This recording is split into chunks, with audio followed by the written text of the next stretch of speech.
24ஆம் தேதி குற்றம் நடந்த அடுத்த நாள் வெளியே வந்த ஞானசேகரனும் கோட்டூர் சண்முகம் 8:34 மறுபடியும் பேசுறான். கோட்டூர் சண்முகம் இதோடு நிக்கலிங்க.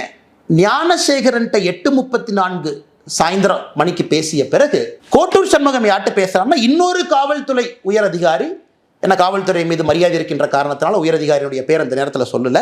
8:59 சாயந்தரம் ஃபோன் பண்றார் Kottur Shanmugam tax to that police officer. 9:07 மறுபடியும் Kottur Shanmugam tax to that police officer. இதெல்லாம் 24ஆம் தேதி இரவு. நல்லா நீங்க மக்களை யோசிச்சு பாருங்க. 24ஆம் தேதி பதட்டம், காவல்துறை கூட்டிட்டு போறாங்க, காலையிலிருந்து பேசுறாங்க, மா சுப்பிரமணியத்துல பேசுறாங்க, தமிழகத்தினுடைய சுகாதாரத்துறை அமைச்சர், காவல்துறை அதிகாரிகிட்ட பேசுறாங்க, அண்ணா யூனிவர்சிட்டியில பணிபுரியக்கூடியவங்ககிட்ட பேசுறாங்க. அந்த 24th night is the most crucial night. காரணம், எவிடன்ஸ் அளிக்கப்படுது.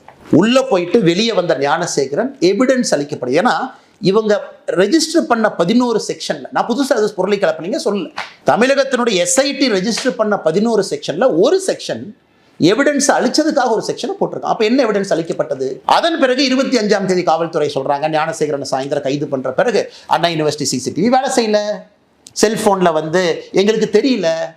மே 14ஆம் தேதி தான் சொல்றாங்க இன்னொரு பாலியல் வன்கொடுமை வழக்கு ஞானசேகரன் மீது பதிவு செஞ்சிருக்கிறாங்க. அதை பத்தி யாரும் நம்ம பேசல.